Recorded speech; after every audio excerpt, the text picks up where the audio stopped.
Hey, my relatives. Good afternoon. This is Mark Charles. It is Friday, July 16th, and I'm sitting down to begin my weekly online book study going through Unsettling Truth, the ongoing Dehumanizing Legacy of the Doctrine of Discovery.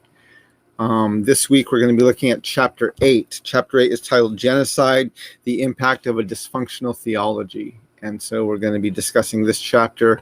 I read it this past week, and yeah, I'm excited to discuss this chapter because it's one of the stronger chapters in the book, I think. But yeah, before we begin, please let me do as I always do, which is to acknowledge I'm speaking to you today from what's now known as Washington, D.C., and that these are the lands of the Piscataway. I am deeply honored and humbled to be living on these lands that have been stewarded by the Piscataway people. I want to thank them for being the indigenous hosts of these lands, and I want to just publicly acknowledge that they are still here. So, my Piscataway relatives, thank you very much for your stewardship of these lands. I saw one comment say that there's a problem with sound. Let me know if other people are having trouble hearing me, but it may be your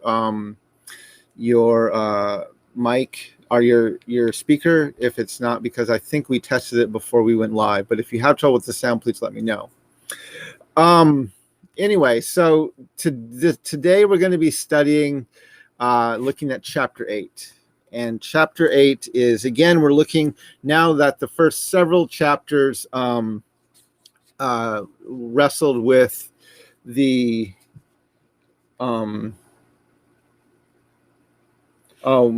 there's something wrong with, okay.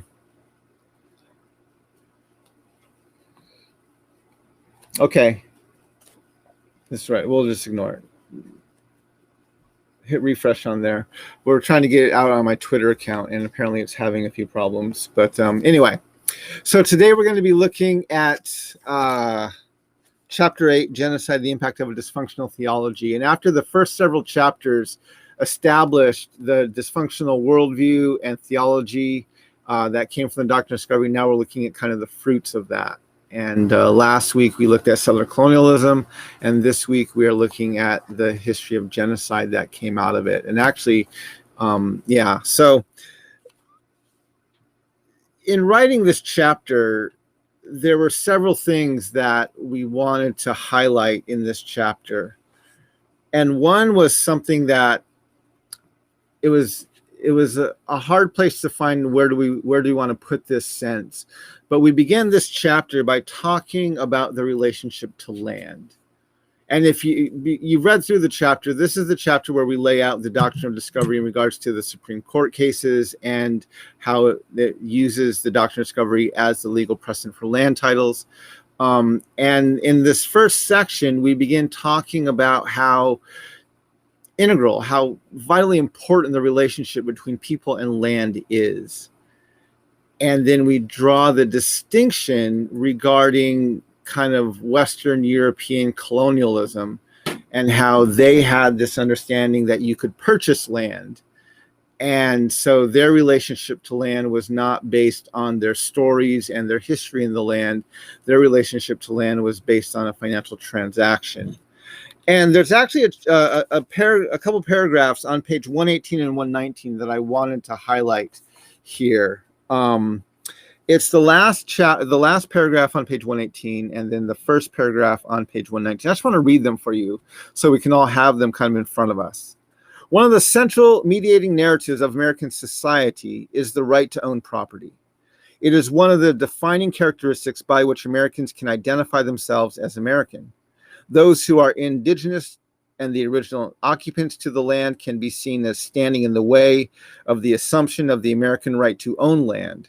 Our insecurity regarding our rights to the land is a result of the elevation of land ownership on an economic level without a deep understanding of the theological value of land.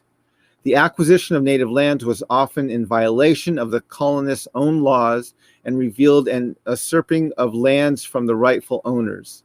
The usurping of land was accomplished through the guise of a political, social, spiritual, and moral superiority over the indigenous population.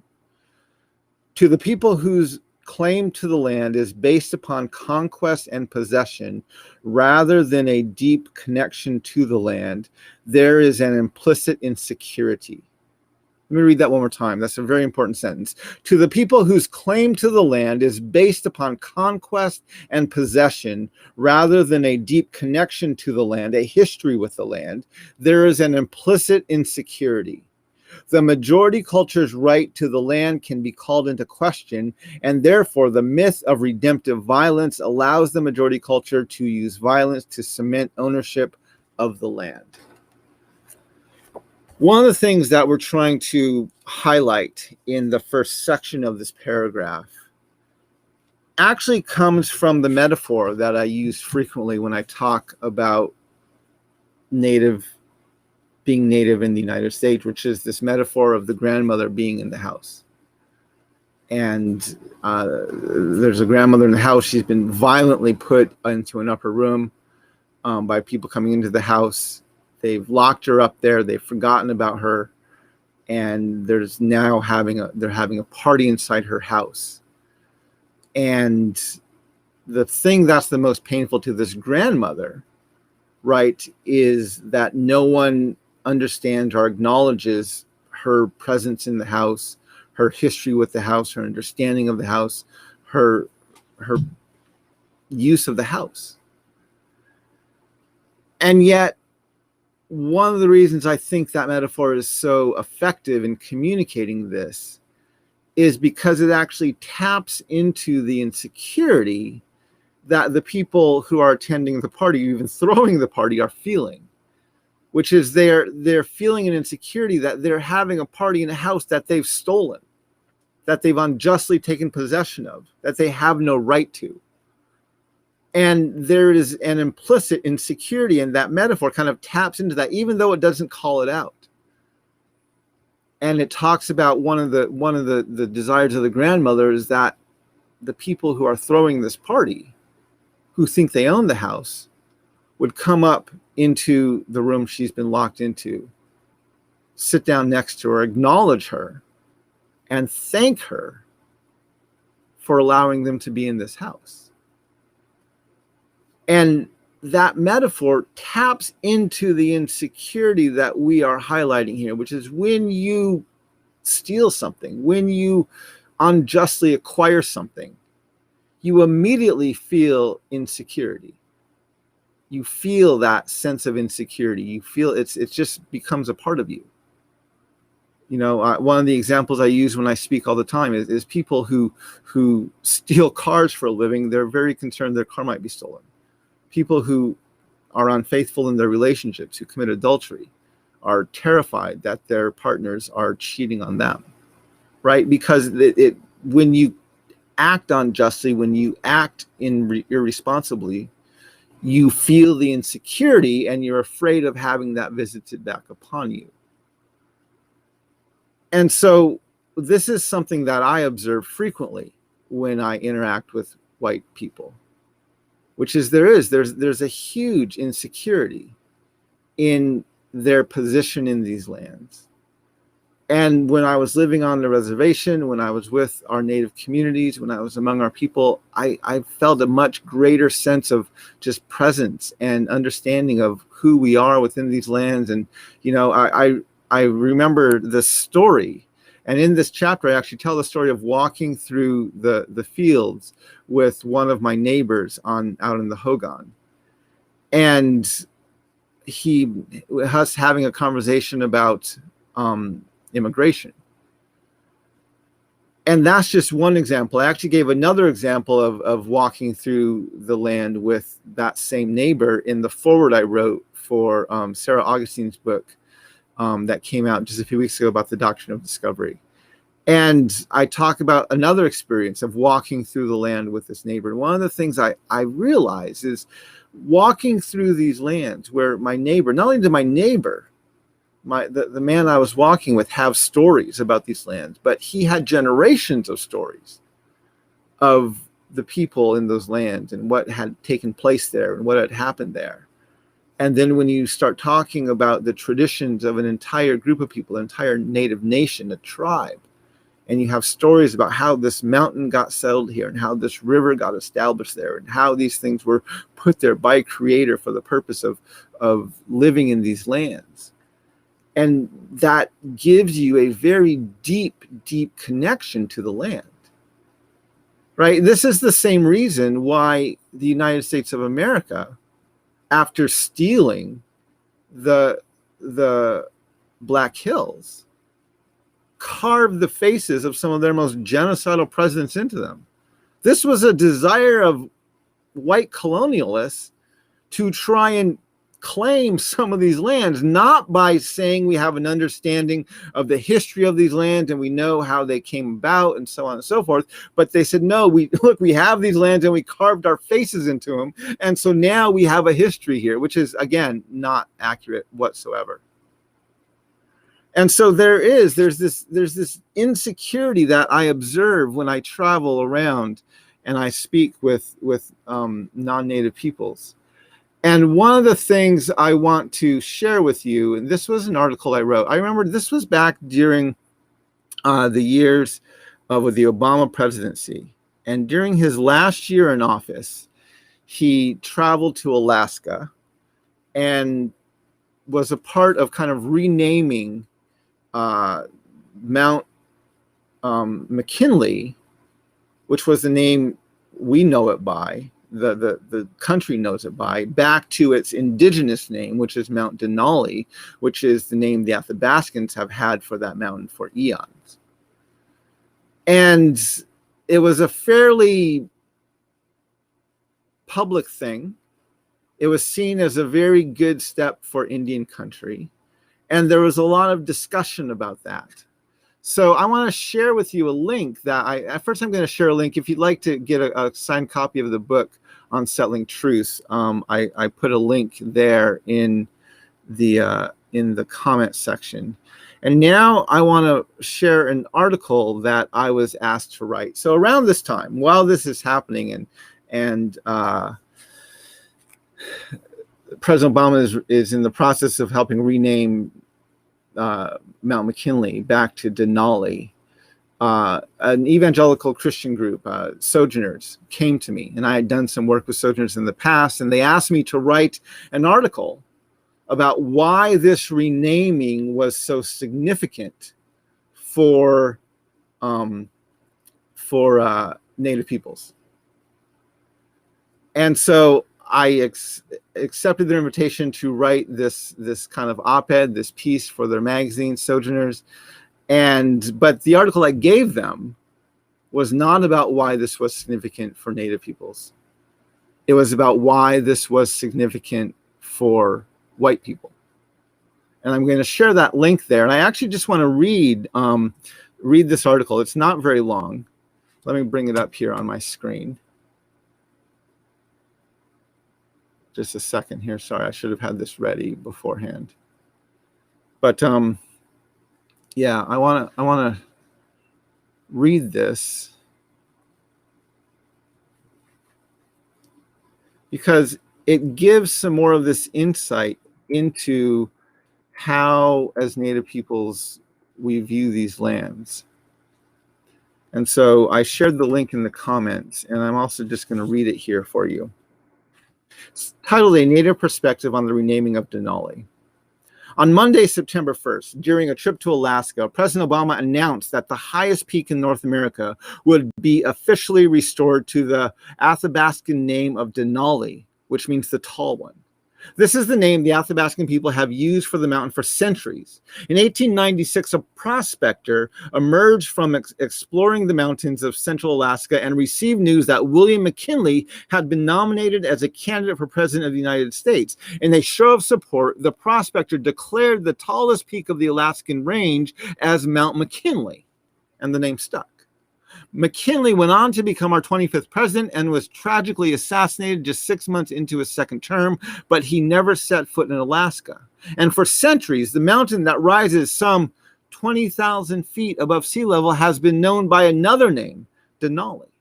Generally believed to be the central to the Athabascan creation story, Denali is a site of significant cultural importance to many Alaskan Native peoples. Many articles have been written about the significance restoring the name Denali has had for the Athabascan people, but in this piece, I would like to acknowledge that this name change has been a passionate issue for the natives of Alaska for a long time, and therefore reflect on the significance their efforts have had for the rest of the country. They'll leave. These were the words of a native elder when asked for his thoughts regarding the millions of European immigrants who had flooded Turtle Island to establish a new nation. Eventually, he said, after they have used up all the resources and the land is no longer profitable for them, they'll leave. They'll move on to someplace different, and then we, the indigenous peoples, will nurse our land back to health. That is an incredible perspective from a very observant man who has seen the land of his ancestors senselessly exploited by generations of foreigners. I have long said that the United States of America is a nation that desperately needs to be adopted. It's a country of over 300 million undocumented immigrants, people from all over the world who have left their lands, their homes, and their families, everything they knew and loved, and they have flocked to this new world, largely in pursuit of a financial dream of prosperity. But they never asked for, nor have they ever been given permission to be here. They have no clue why the mountains lie where they lie or why the rivers flow where they flow, and as a result, they feel lost and live here like one might live in a hotel room. But for the indigenous peoples of this continent, our creation stories take place on this land. They tell us why that mountain sets where it does and why those rivers flow where they do. These stories connect us to this land. They ground us and they motivate us to live here sustainably. Our uninvited guests desperately want to feel connected to this land as well, but they have no stories, no understanding. So instead, they carve their faces into sacred landmarks and they name mountains that are eons old after mere men who have never even seen them. My Athabascan relatives in Alaska have given the United States of America an incredible gift. They have fought to share the name of their sacred mountain and are giving this nation of immigrants permission to use it. This is an amazing gesture of both hospitality and mercy, and it is possibly a sign of hope. Hope that instead of waiting for their uninvited guests to simply leave, they might instead be willing to welcome them in, share their stories with them, and train them how to live well within this land. And I deeply believe that that is something all Americans want. Right? They want to feel connected to this land. They don't have stories here. They came in and committed genocide against the inhabitants of these lands, stole it, and they have no claim, no rightful claim. The only claim they have is their own violence and genocide.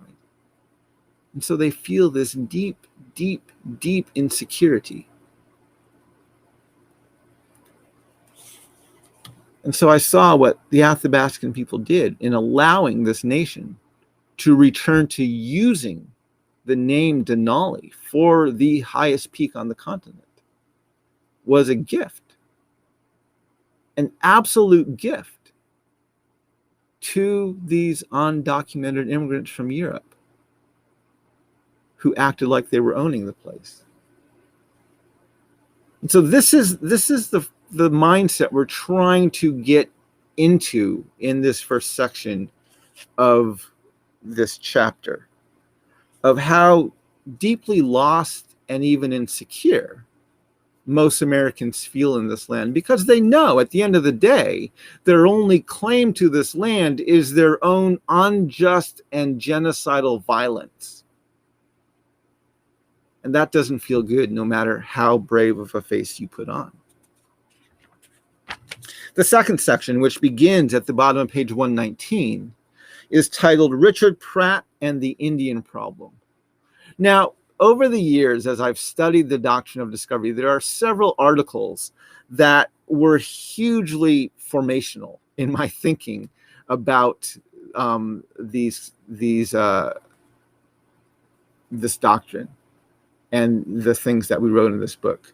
And one of the articles that I remember the first time I read it, and it's regarding the speech Richard Pratt gave, where he basically laid out his justification for the boarding schools. And he said this quote, "We all have heard, and many of us have used, which is the goal of the boarding schools is to kill the Indian in order to save the man." I had heard that quote frequently. I used it frequently, but I had never read the actual speech that it came from. And I found the speech several years ago, and it was actually on George Mason University's one of their project history websites. And it lays out the entire speech he gave back in the late 1800s, 1892, 2 years after the massacre at Wounded Knee. And in this next section of the book, we go through Richard Pratt's thinking of how he lays out and justifies. He starts with this phrase of "let's kill the Indian to save the man," and the rest of the speech is him justifying that line of thinking and demonstrating, showing how he got to that conclusion. And so when you go through it, right, there's a few paragraphs. Some of them are in the book, and some of them are not. But he starts out saying, a great general has said that the only good Indian is a dead one, and that high sanction of his destruction has been an enormous factor in promoting Indian massacres. In a sense, I agree with the sentiment, but only in this, that all the Indian there is in the race should be dead. Kill the Indian in him and save the man. He goes on, says, for many years, we greatly oppressed the black man. But the germ of human liberty remained among us and grew until, in spite of our irregularities, there came from the lowest savagery into intelligent manhood and freedom among us more than 7 million of our population, who are today an element of industrial value with which we could not well dispense.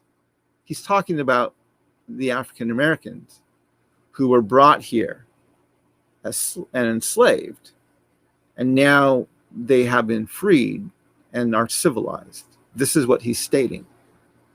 However great this victory has been for us, he says, we have not yet fully learned our lesson nor completed our work, nor will we have done so until there's throughout all of our communities the most unequivocal and complete acceptance of our own doctrines, both national and religious. Not until there shall be in every locality throughout the nation a supremacy of the Bible principle of the brotherhood of man and the fatherhood of God, and full obedience to the doctrine of our declaration that we hold these truths to be self-evident, that all men are created free and equal, again, and with certain inalienable rights, and the clause in our Constitution which forbids that there shall be any abridgment of the rights of citizens on account of race, color, or previous condition. I leave off the last two words of servitude because I want to be entirely and consistently American. Richard Pratt is doing something that almost all white politicians do, actually all national politicians do, which is he affirms to the sense of American exceptionalism. When discussing the enslavement of African people, and as abhorrent as that was, he calls that an irregularity. It's not American. He then goes on to misquote the Declaration of Independence and says, we hold the truth to be self-evident that all men are created free and equal. It doesn't say that. All men are created equal. He added free to make his point. Just like Joe Biden likes to misquote the Declaration and says we hold the truth to be self-evident that all men and women are created equal. That's great, Joe. It doesn't say that. And then he goes on to quote the 15th Amendment. And he actually lays his cards on the table here. And the clause in our Constitution, the 15th Amendment, which forbids that there shall be any abridgment of the rights of citizen on account of race, color, or previous condition. And he says, I leave off the last two words of servitude because I want to be entirely and consistently American. The quote of Section 1 in the 15th Amendment says, the right of citizens of the United States to vote shall not be denied or abridged by the United States or by any state on account of race, color, or previous condition of servitude.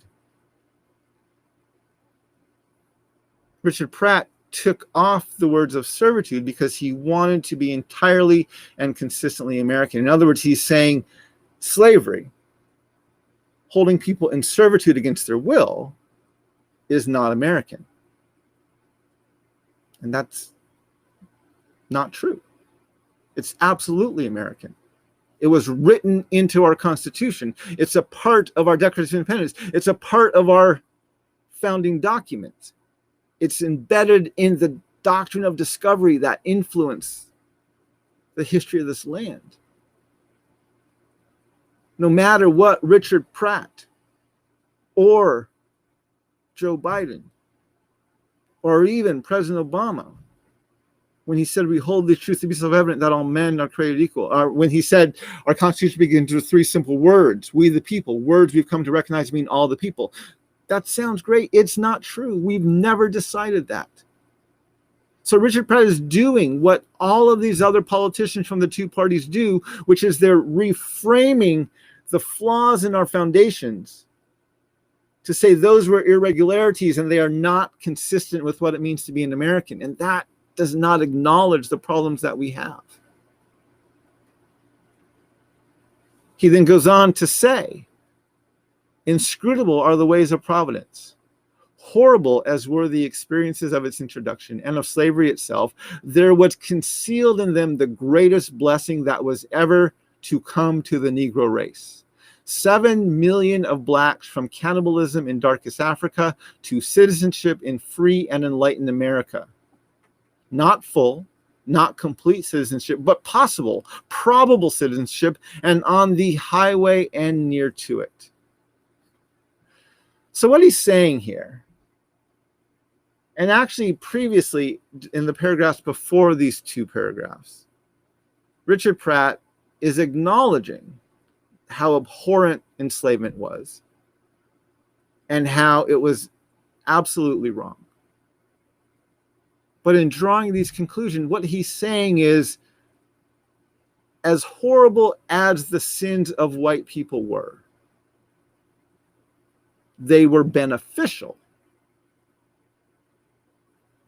for these African savages. And now he's making the argument, and so therefore they will be beneficial to the native savages. This is his argument. Us at our worst, he's saying as white people, is still beneficial for these subhumans. He says there's a great lesson in this. Oh, he goes on to talk about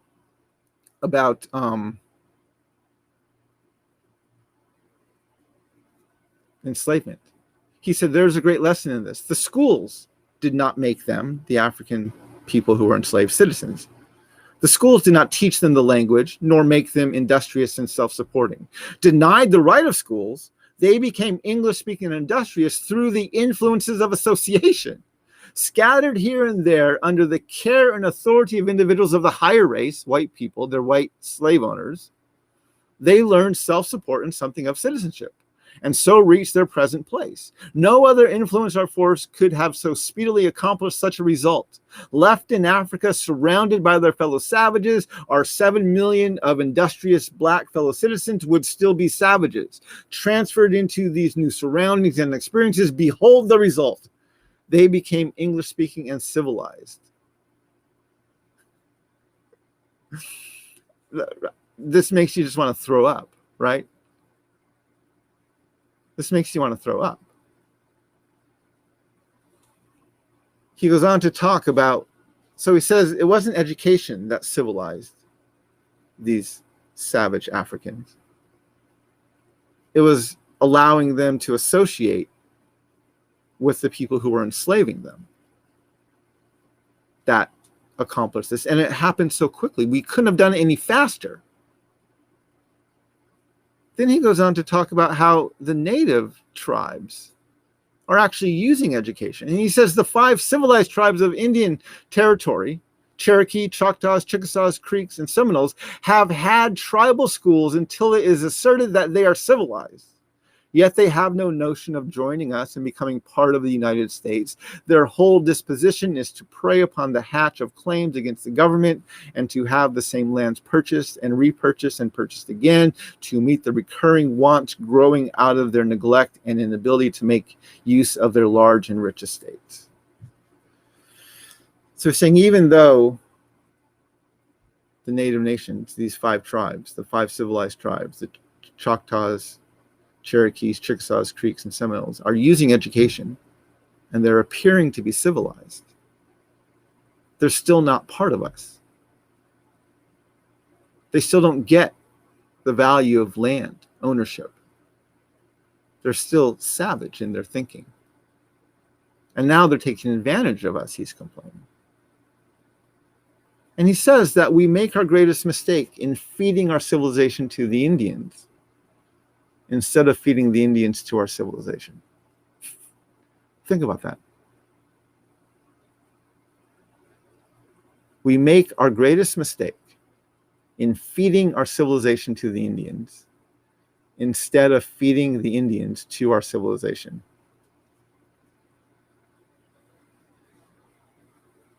This is the boarding schools. This is children taken from their homes, put into military-style boarding schools, punished for speaking their languages, punished for practicing their culture. This is where abuse, neglect are justified. This is where the country is taking the proactive and intentional step of killing the Indian in their efforts to save the man. This is his line of thinking. In 2017, I was asked to write an Advent lament. It was for a book that was being published. And after the book got published, I was able to post it onto my blog. And I want to share that with you. I put it in the comments right here. Because I want you just to think, I want you to understand, most of us don't understand how horrific the boarding schools were. We're hearing now about how Canada is finding mass graves of thousands, of hundreds of Native children who were buried in these boarding schools. They were stolen from their families, forced into these boarding schools, and they died there and buried in mass in these unmarked graves. And we do this ourselves. Our first boarding school, the boarding school that Richard Pratt was using as the example, Carlisle Indian School in Carlisle, Pennsylvania. They have a cemetery there with Native children buried in it. There's no remorse. There's no regret. We put it out right in public for the world to see, and we don't even feel bad about it. I want to read this article that I wrote. It's short as well. It's called Lamenting the Lost Hope of Advent. Advent is the season of hope. I think I put this into the comments. Let me check if I did. Yeah. Advent is the season of hope, the season of waiting for the coming of Christ. As Christians, we believe that our hope is found in Christ, and that the church, the body of Christ, is God's instrument of revelation. But how do we offer hope when the church itself is the oppressor? When the church has committed countless violations in the name of Jesus? About 18 months ago, I had the honor of visiting an Anishinaabe Ojibwe elder and dear friend. He was a Vietnam veteran, an accomplished writer and author, and a boarding school survivor. Boarding schools were a forced assimilation tactic employed by the U.S. government and the American churches in their ongoing efforts to kill the Indian to save the man. My friend had been diagnosed with cancer and had only a few months to live. He and his wife decided that his limited days would be spent cherishing every moment and relationship. After a long journey, I arrived at his house to spend a few hours with him. In his weakened state, he did not have the energy for prolonged visits, and most of our time was spent sitting on his porch with me listening to his stories. Over our years of friendship, I heard a trickle of his stories. But that afternoon, the dam had broken, and his stories came flooding out. And they were gut-wrenching. Stories about how he converted to Christianity in the boarding schools, not because he liked Jesus, but because he learned that students who said the prayer were given bigger portions at dinner. Stories about how the schools used cigarettes to manipulate the behavior of the young Native students. Stories about the suicide attempts of family members and the strict punishment by the boarding school administrators. And worst of all, the sex education he received in the form of statutory rape from one of his teachers at this church-run boarding school. I had heard stories like his before from second and third-hand sources. I had read stories like his before of people I did not know, but that afternoon, the first-hand stories of my friend shook me. He was not angry, nor was he bitter, but he was honest, brutally honest. And there were no words.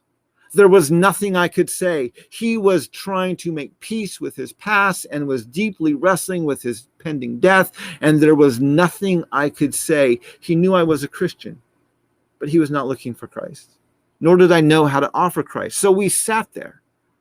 I listened, I hugged him, and we said our goodbyes. He died a few months later. How do you offer hope when the church itself is the oppressor? How do you offer hope when the church has committed unspeakable violations in the name of Jesus? I don't know, but I believe it begins with lament. And this Advent season, I invite the church to join me. The passage I was asked to reflect on for writing that post was from Isaiah 64, verse 6, which says, "All of us have become like one who is unclean, and all of our righteous acts are like filthy rags. We all shrivel up like a leaf, and the wind of and like the wind, our sins sweep us away."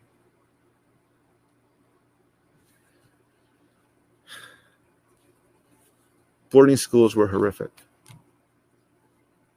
They were genocide, cultural, linguistic, life. The goal was to kill the Indian to save the man, but oftentimes they killed the Indian. Just period. Emotionally, physically, relationally, mentally.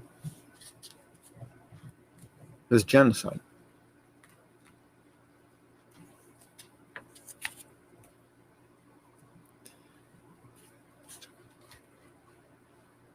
The last section of this book, of this chapter, or the second last section, is the relentless impact of the Doctrine of Discovery. And in this section, we go through how the Doctrine of Discovery becomes the legal precedent for land titles. I won't go as much in depth into this section, except I'll share the TEDx talk I gave on these court cases. And in this section, we do the same thing I do with these court cases, with this chapter, which is I go through and I build the case. I show how the Doctrine of Discovery was used in 1823, in 1954, 1985, and even in 2005. I show the language of our Supreme Court justices using languages of savagery, of savages, justifying their behavior because they were civilizing us and our lands. And I demonstrate how the very same argument that was used in 1823 gets used in 2005.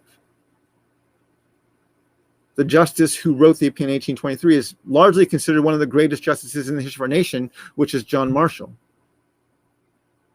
And the justice who wrote the 2005 case, which I clearly demonstrate is probably the most white supremacist Supreme Court opinion written in my lifetime. And it was written by Ruth Bader Ginsburg,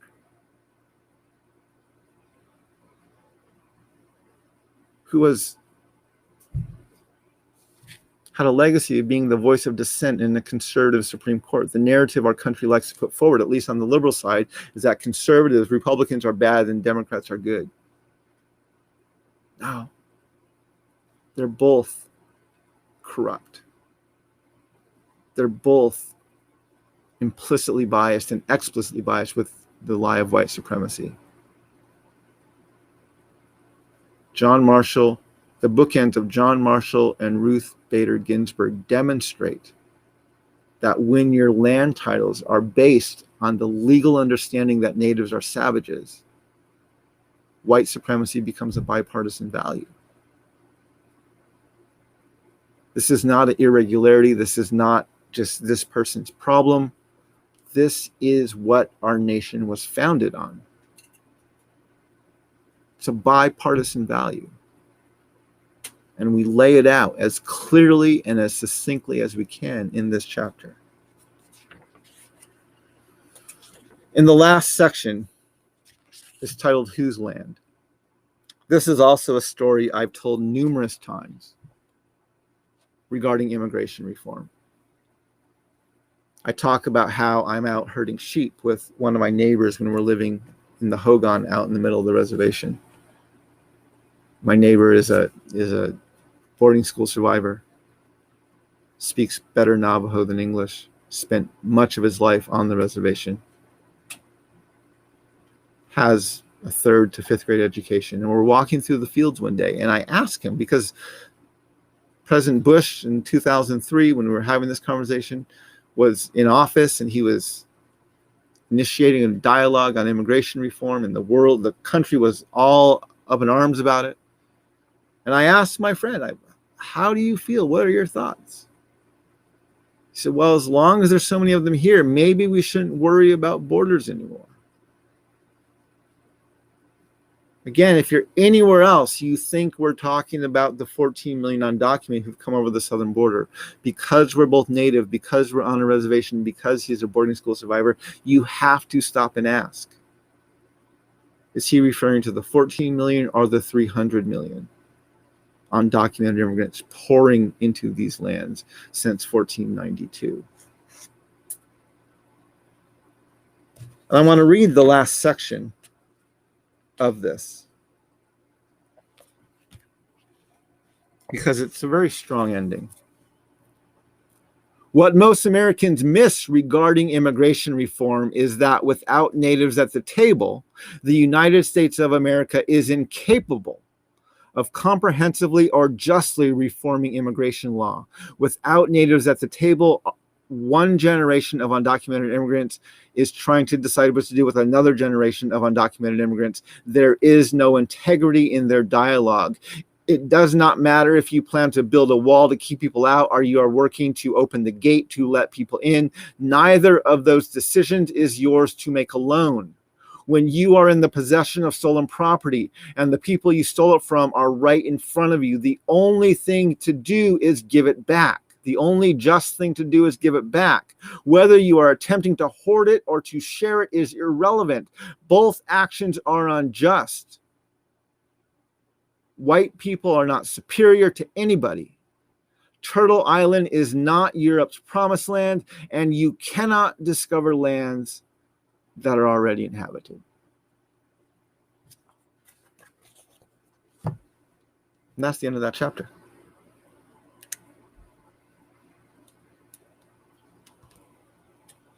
Our nation is deeply, deeply insecure because it does not have a just claim to these lands whatsoever. It has diminished the connection to land merely to a financial transaction. It has no stories. It has no history. It has no relationship. And therefore, the only thing it can do is justify and even glorify its violence and claim it has some sort of divine special relationship that allows it to do these horrific, horrible acts. This chapter, I think, demonstrates the absolute bankruptcy of Western European white colonialism. The bankruptcy of it.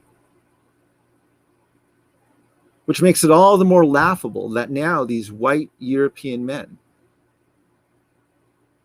billionaires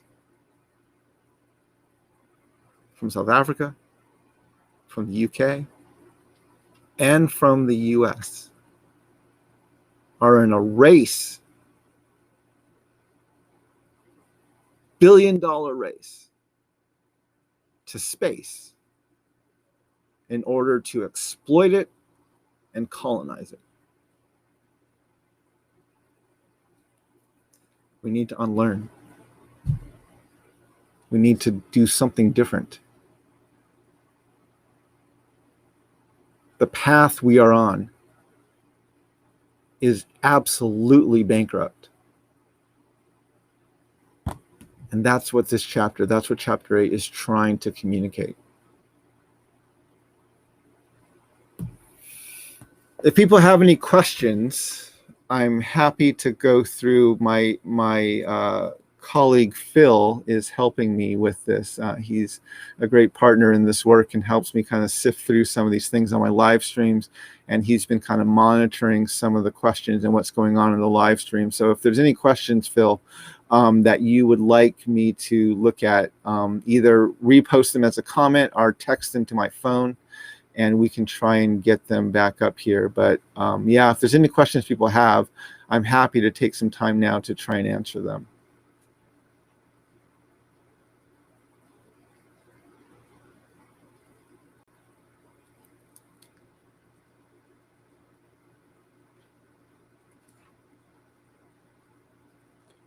Let me see.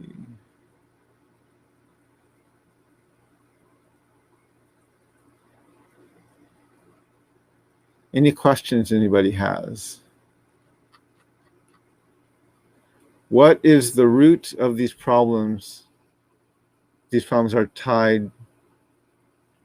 While the root of these problems are tied to the church and the Doctrine of Discovery, the church holds vast amounts of native lands worldwide. How can or has the church been confronted to return stolen lands? That's a very good question. And there have been numerous people, right? One of the clearest examples is the Catholic Church. And there's been numerous examples of people going to the Catholic Church and trying to get them to take ownership, not only of their history with boarding schools and the writing of the Doctrine of Discovery, but also with this whole relationship to land. But this is where it's become blatantly obvious that even Joe, or even Pope Francis, is not willing to address these issues. There's a blog post I wrote. It's on my blog. Let me pull it up. It was back in 2015, I think. And I put it on my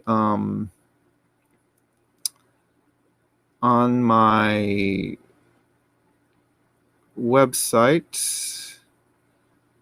Or was it 2016? That's 2015. Here it is. Yes, I'm going to share this link with you. It's called Disappointment, Deep Disappointment. And this was an article that I wrote.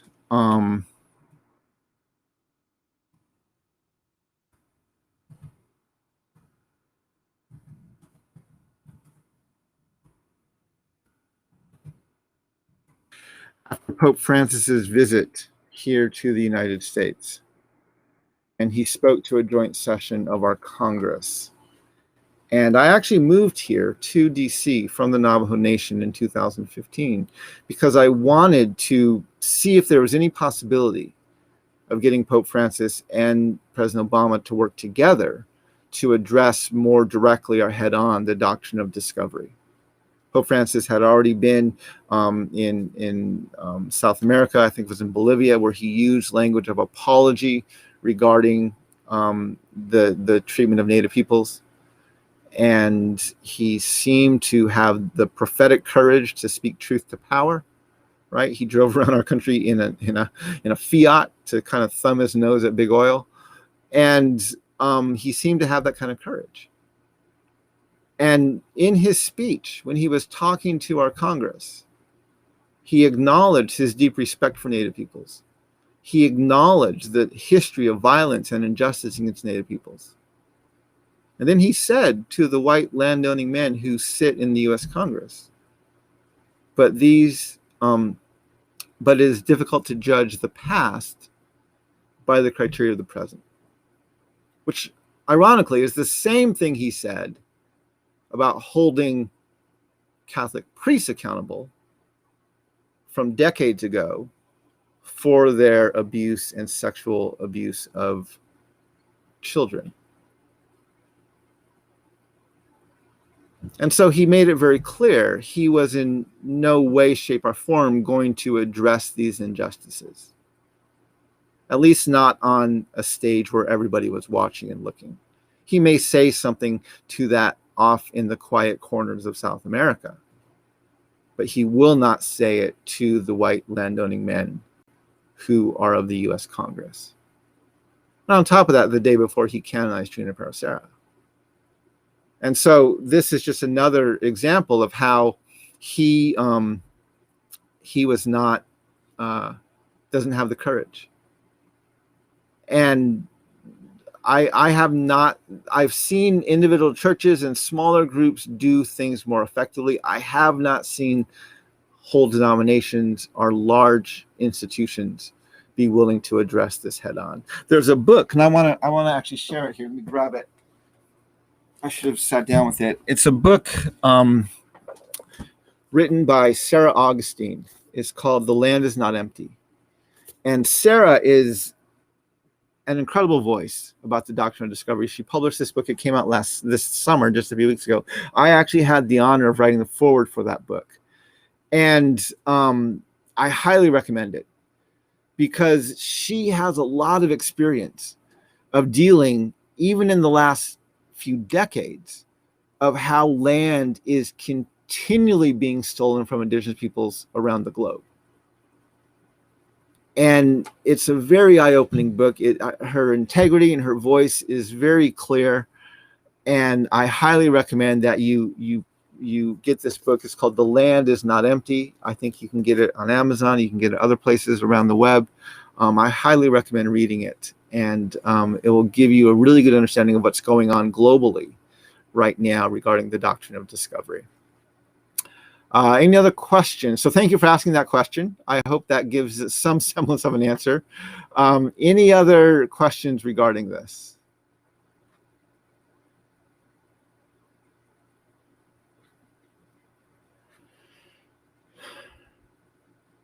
I see one question here. Please discuss the native sovereignty movement happening in Maine right now, including the governor's text veto of a sovereignty bill. Discuss the recent last week, I think, Maine state.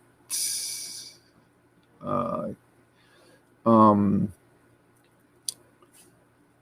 me put this question up and see if you can see it.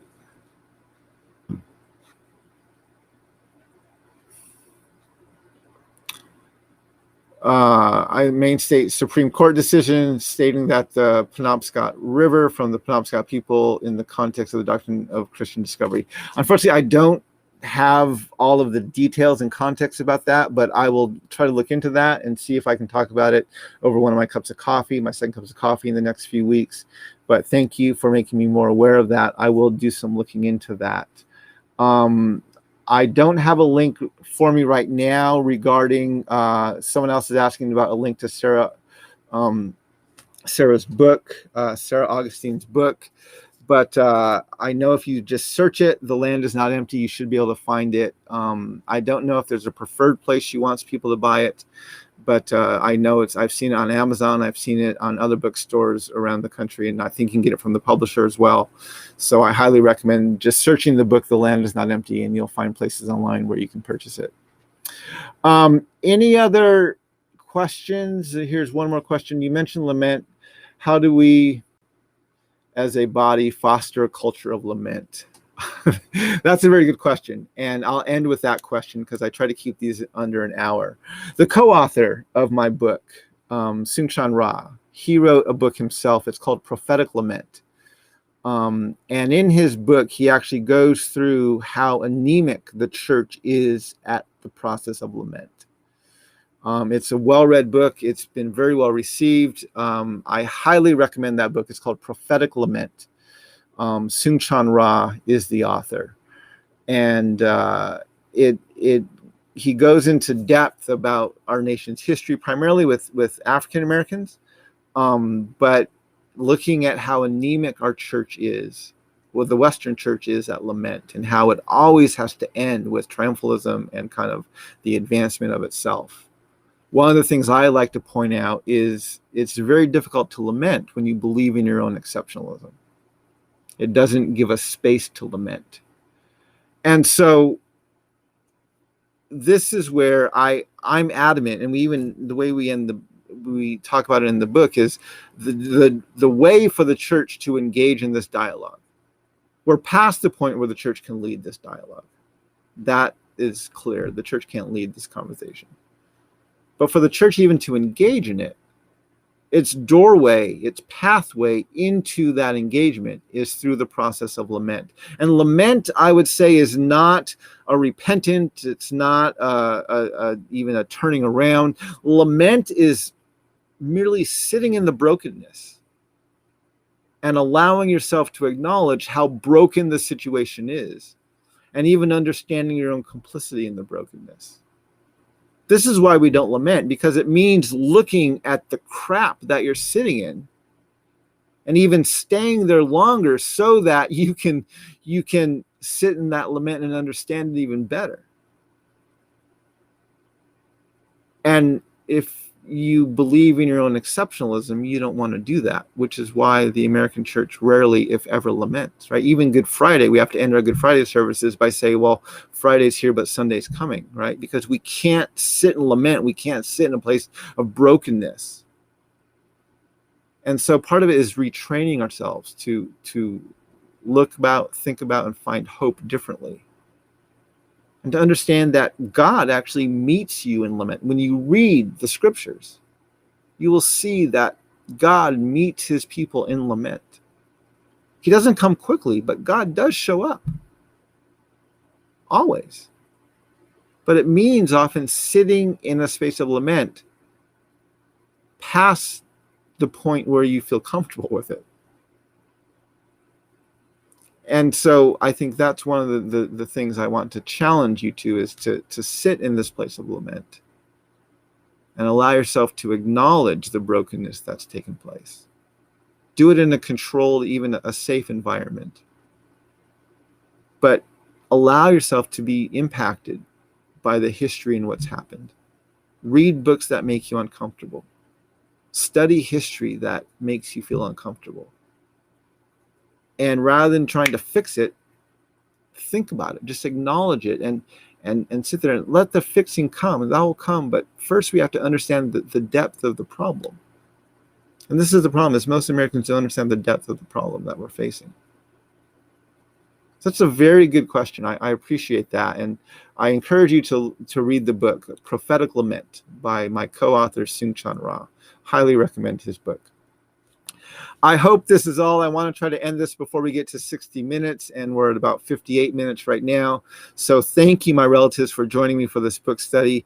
Next week, I'm traveling tomorrow. I'm going to New Mexico, and I'll be speaking at a camp meeting, a native kind of church gathering in Mescalero, New Mexico. I'll be preaching in their church on Sunday morning, and then speaking at their camp meeting on Monday night, Tuesday night, and Wednesday night. I'll put some more details about it on my social media these next few days. But if you're in the New Mexico area and want to join us in Mescalero, New Mexico, I'll be there next week, this coming Sunday through Wednesday. And then next week, Friday, when I get back, I will do chapter 9, which is beginning the looking at the history of Abraham Lincoln. So we have 2 chapters on Lincoln coming up. So kind of buckle up and prepare for that. I'm looking forward to discussing those chapters with you. Again, my relatives, thank you for joining me today. And I hope you have a great weekend. Walk in beauty, and may we learn how to walk in beauty together. Hakone.